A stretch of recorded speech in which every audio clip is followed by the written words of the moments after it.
Hello friends, today we will be discussing about significant bone loss with shoulder instability. This is a very difficult problem which was traditionally addressed by Letarget procedure. So let's start with a clinical case. So this is a young patient who has episodes of seizures and fits.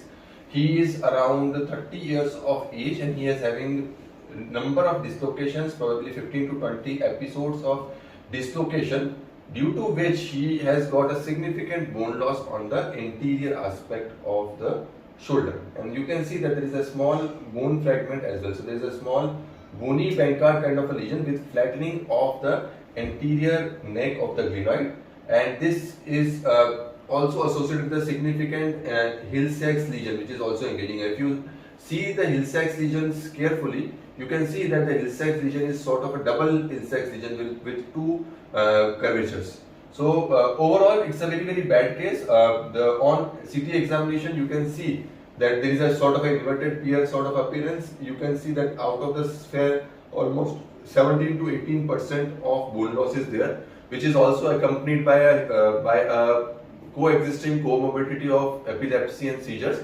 So that makes this patient a very high risk candidate for redislocation.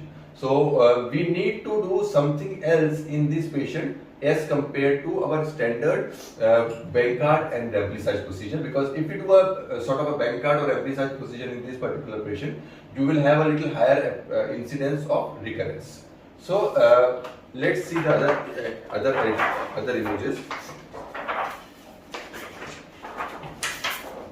So, here also you can see that there is a blunting on the anterior aspect of the glenoid and there is a Hill-Sachs on the posterior aspect of the glenoid. And if you see these coronal images, you can still make out that there is a bone lesion here and there is a flattening of the anterior neck of the glenoid, and you can also appreciate a little more sclerosis in this anterior part of the neck of the glenoid, and that is because of the recurrent episodes of the dislocation that the patient has suffered. Also, you can notice the flattening of the posterior part of the humeral head. So if you see that there is, as compared to a complete sphere, the posterior part of the head is flattened, and that is what exactly is called as the Hill-Sachs lesions. And if you see the actual scans, actual scans are important, and if you see that the superior width is almost as good or actually more than the inferior width of the glenoid. So that basically means that probably he is having a inverted pear shaped glenoid, and you can see that there is a small bone fragment here which is sort of a bony Bankart. So this patient with significant instability, significant apprehension, he is very fearful that the shoulder will get dislocated. He has an ongoing history of seizures. He has a significant bone loss. So Dr. Surya, what are the options that you have in this particular case? What do you think in your mind? What all procedures can be done? So one thing is, as there is bony Bankart is there, and the significant loss of the anterior glenoid rim, the best option would be the first line of the option would be the bony Bankart Letarget repair, Letarget surgery. So very nice. And another is bone graft taken from iliac crest, the other option. If it is for some reason if you are unable to execute the Letarget, and another is the bone graft from the posterior spine of the scapula. So these three options are can be taken considered for this type. So very good. So principally we all agree that these patients need some kind of a bony support anteriorly. So now we will discuss our talk on what kind of bony support anteriorly can be offered to this patient and what are the pros and cons of all the procedures. So as you told, if we enlist all the procedures which can replace or which can support the anterior bony defect, like this defect, the options that come to my mind, as Dr. Surya told, is number one is the conventional Letarget procedure, which was described by Letarget and then modified and popularized by Gilles-Walsh. Then the other procedure is the modification of a Letarget procedure, which is called the arthroscopic Letarget procedure. Now arthroscopic Letarget procedure is of two types. So there is a school of thought by Laurent Laffo that he says that you should fix the bone fragment with two screws, and then the other school of thought is by Pascal Boileau. So he says that you fix the coracoid bone graft with buttons. So it's a bicortical button fixation. So what these two screws, the first screw you place a coracoid here and place two screws like this, and the second is by Pascal Boileau. He put a coracoid here and fixed it up with button posteriorly and anteriorly. Single button anterior and single button posterior. This is the arthroscopic Latarjet modification of Pascal Boileau. So these are the conventional Latarjet. Now the Latarjet procedure is supposed to have three-pronged effect. Number one, it supports the bone. So if there is a bone loss, you support the bone loss with a bone block.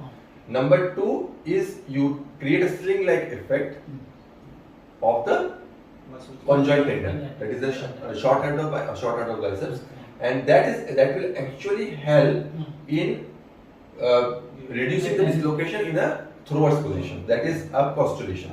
And the third part is the direct repair of capsule. Now, in most of the open Latarjet techniques, the first and the second part is fulfilled. But in most of the open Latarjet technique, it will be difficult to fulfill the third part.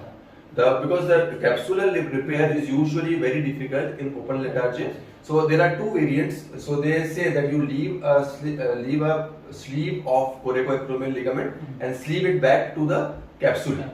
But that is easier said than done, because in open Latarjet there is exposure issue and it is difficult to put the coracoacromial ligament sutures back with the capsule.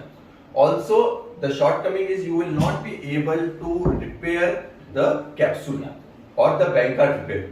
And also in those kind of repairs, you will not be able to address the remplissage portion, because you are approaching anteriorly and you will not be able to do a remplissage posteriorly. So if you are doing an open Latarjet or a modified Latarjet, you are able to achieve only two purposes. First is a bone block, and second is the sling. But you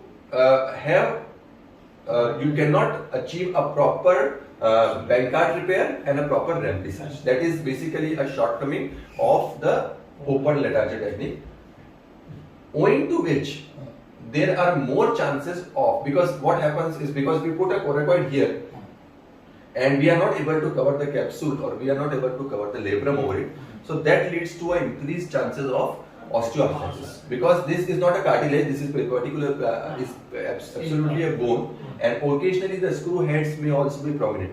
So if they are prominent, they may lead to a arthritis. So in long-term studies of Latarjet surgery, there is significantly higher risk of osteoarthritis as compared to if you don't treat them or if you treat them with other measures. So Latarjet surgery is a very good surgery as far as reduction of recurrence of dislocation is concerned.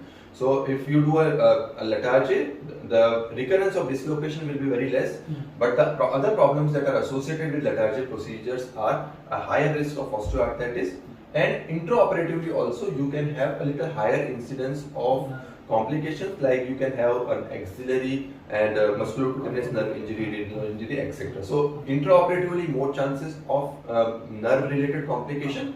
The second problem with Latarjet is that this healing of the bone graft is not a uniform thing. So you may have episodes of, you may have patients which suffer with delayed union, malunion or implant failure of the fixation. So if typically in these sort of patient like this, you have a history of seizures and dislocation, and God forbid if the patient dislocate again and the bone block is not healed well, you can have screws migrating out, screws pulling out. So you can have implant failures, which is well documented, and you can have problems of not fixation of the ligament. Also, there are in some cases it is documented that this bone block may not heal properly, and there is a lysis at the end. So the graft may dissolve or resolve.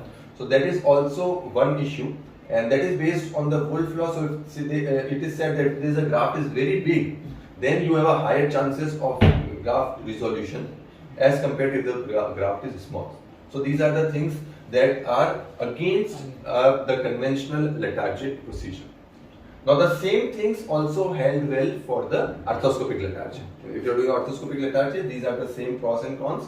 It is said that the chances of nerve injuries is even more in an arthroscopic lethargy procedure, and specifically the medial portal is very risky because we need to do medial to the coracoid for the drilling of the screws. So because we need to have a proper alpha and beta angle when we are drilling the when we are fixing the coracoid anteriorly with the screw. So these problems are partially overcome or partially improved by the Pascal-Boileau technique, because in that particular technique there is no fixation, and he demonstrates very well that the fixation by bolts is actually better than the fixation with screws. So what he does is he fixes bolts on both the sides, and he gives the comparison of the engineering field where the fixation of bolt is considered to be a better fixation than fixation with the screw. So partially with Pascal-Boileau technique of arthroscopic lethargy, this problem is taken care of. Now over and above those developments, the newer surgeries of bone block with no metal fixation has evolved, and that is evolved with the fiber tape encerclage system. Now with fiber tape encerclage system, you can do the same kind of a bone block, and you can take bone blocks from three sides. Number one is your coracoid, number two is your iliac crest, and number three is a spine of the scapula. So these three graft sites you can use, and number four you can also use. In India we are not available, but you can use allograft as well. So with bone block techniques, you can use these four kinds of a graft to achieve a bone block, and you can compensate for the bone loss that has occurred. Now, fiber tape encerclage system basically is based on the fact that there is a lasso loop around the fiber tape, and it cinches when you tighten or stretchen it. So what it does, so you have to make two holes. So there is a specialized jig, and with the specialized jig you need to make two holes, and these two holes are passed like this: first hole, second hole, and you fix the bone block here and tie it back. The knot of the fiber tape encerclage will come on the posterior aspect. So the advantages of overall, if you talk about the bone block procedure, is the trajectory of the tunnels is much better than the trajectory of screws in a traditional lethargy. Because in a traditional lethargy you need to see the alpha and beta angle, and normally we see that the screws are going in very much oblique direction. Here the tunnels will be parallel to the glenoid, so that is an advantage of the bone block technique. Now you can do the bone block technique with coracoid, so it will be just like doing your lethargy, or you can take a iliac crest. Iliac crest is a very good graft, but the only problem is a donor side morbidity from the other side. So you have to take a graft from the other side, and occasionally the patients may not be willing for this particular graft harvest from the iliac crest. So now we have evolved a technique which has a spine of the scapula bone graft, and it takes the advantages of both coracoid and the iliac crest. So it's an intralesional site. The graft is taken from the shoulder itself. The graft is not taken from any other side. That is an advantage. And you are more anatomical, because here you can see.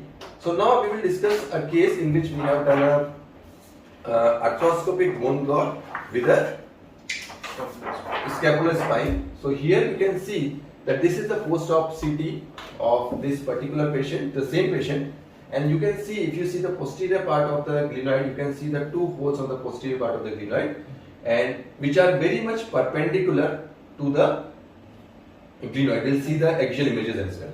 And if you see the anterior part of the glenoid, you can see the bone block is sitting very well anteriorly. And if you see the front cross section, you can see that the glenoid is in place.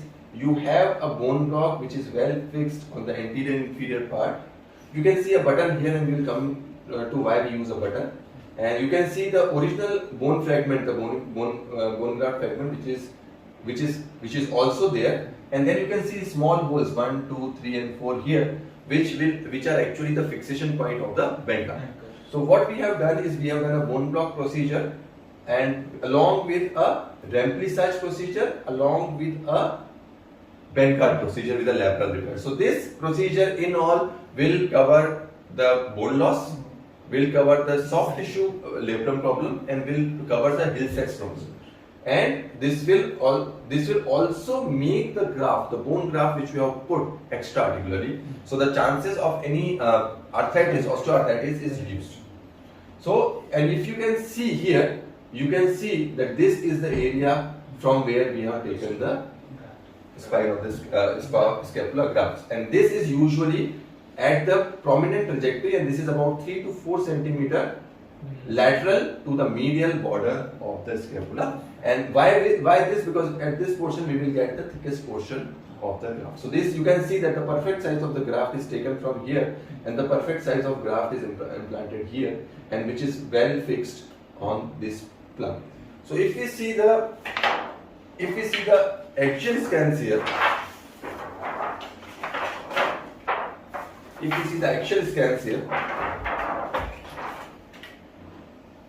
okay, so you can see that this bone graft is sitting well in congruency with the glenoid, and this is also very much parallel to the glenoid. So the tunnels are also very much parallel in a very good direction, very safe direction, and the bone block is very nicely fixed, seated here. So very nice placement on the axial scan. So this will, and this is not proud, so there is no chance of developing osteoarthritis. And plus this is an extra articular. So everything of this block and the button is extra articular. It is covered by labrum and Bankart repair from the inside, and you can very well see the anchor for the remplissage, which is also in a very good position.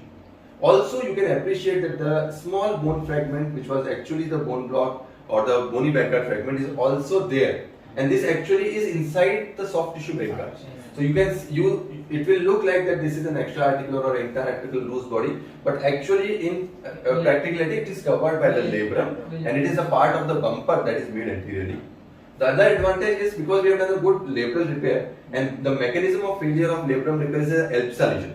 So whenever there is a dislocation, the labrum will slide down on the neck of the glenoid. So that will also not happen in this particular case. So this is also one of the traditional advantages that this procedure has. And the same thing you can see here. You can see that there is a nice fixation of the bone block here. Now, Dr. Surya, you can appreciate now. Now, can you tell me what is the advantage of using a button in this particular case? Because a conventional technique of the bone block, which is described by fiber tape encerclage, is basically a no metal technique in which no metal fragments are used. So it can be strongly opposite to the defect, margin of the defect, and also strength of the fixation very much stronger than the simple fiber tape alone. So, Dr. Udit, what are your facts? Because the traditional technique, which is described with the fiber tape encerclage, is the no metal technique. So you don't put a metal traditionally, and you put two tunnels and you fix it up with a no metal technique with a fiber tape encerclage. The button takes some of the load of the tight sutures. If there is no button, the two small tunnels which you have drilled in the bone graft as well may collapse and lead to failure. Yeah. So we have done quite a good number of these cases, and we had intraoperative complication in some patients. Typically in our Indian scenario, there is osteoporosis is a big problem, and this fiber tape encerclage is a very strong fixation. So when we tension the fiber tape encerclage system, there is a cheese cutting effect, and you can have a cut through of the fragment if you pull it hard. So that cut through strength is very much increased if you use a cortical button on the graft side. You don't need to put a button on the posterior aspect like the Pascal Golio does, but if you put the button on the anterior aspect of the graft, that will actually reduce the cut through chances to almost none, or almost minimum. So that is why we have modified our technique of using a simple button, sort of an endo button on the anterior aspect of the graft to make the fixation stronger and to avoid the cheese cutting effect or the cut through effect of the graft. So overall we see here that the scapular spine bone graft is a very nice technique which can provide significant stability in a bone loss case with a significant bone loss, I will keep it more than 15%. So in my practice today, if I get a patient who has a bone loss which is more than 15%, I would consider this procedure in high risk cases, because you don't have nothing to lose. You are doing your Bankart and you are doing your Remdesivir as usual, and the bone block here is not anything which is non-anatomical. So you are respecting your subscap, you are respecting your coracoid, and plus adding to this is a completely safer procedure as compared to complications with regards to a Latarjet procedure, whether it is an open Latarjet or an arthroscopic Latarjet. Complications both intra-op, immediate post-op and delayed post-op, the chances of all three complications are less as compared to the conventional open or arthroscopic Latarjet procedure. So intraoperative complications of nerve injury, intraoperative complications of other loosening of fixation or implant failure intraoperatively is less. Immediate post-operative complications of non-union of the graft, non-fixation or hematoma or any other immediate post-op complication are also less, and delayed post-operative complications of osteoarthritis, which can occur due to proud bone graft and proud screw heads and malpositioned screw head or the pulled out screw head, implant related issues are minimum with use of this technique. So overall, in all, I do place this particular technique of scapular spine bone graft on the anterior glenoid neck a much better technique than the conventional open or arthroscopic Latarjet, with relatively less learning curve and with advantages which are significant to the patient as compared to a classical Latarjet procedure. Do you have any more questions? Sir, how far below the rim of the glenoid do we place the bone block? So when you are putting your jig, you need to place this jig at a level so that the exit point of your tunnel exit about 4 to 5 millimeters below the level of the glenoid. So as per the jig, Yes. the jig is good. Yes, 5 millimeters is usually good enough, because the size of this graft usually in our practice is around 8 millimeters. So you have a 4 millimeters of the graft, and then you want it to be 1 millimeter less than the level of the glenoid, so that it is not proud and there are less chances of osteoarthritis. So around 5 millimeters is a good place below the level of the glenoid where you put the jig. You want your wires to exit. Sir, shall we recommend the same for reverse back application posteriorly? No, so posterior it's a different ball game. But yes, you can do it, but usually it's a very rare sort of a condition. But this patient has epilepsy, still have anterior back. This is very common. So with epilepsy, more common is anterior dislocation only. It is not that posterior is more common than anterior, but it may happen. So with epileptics, you can have a posterior dislocation as well. But it is not that the posterior dislocation is more common than the anterior. In epileptics, anterior dislocation is still more common than posterior dislocation. So we get a lot of patients, epilepsies, who are presenting to us with recurrent episodes of dislocation.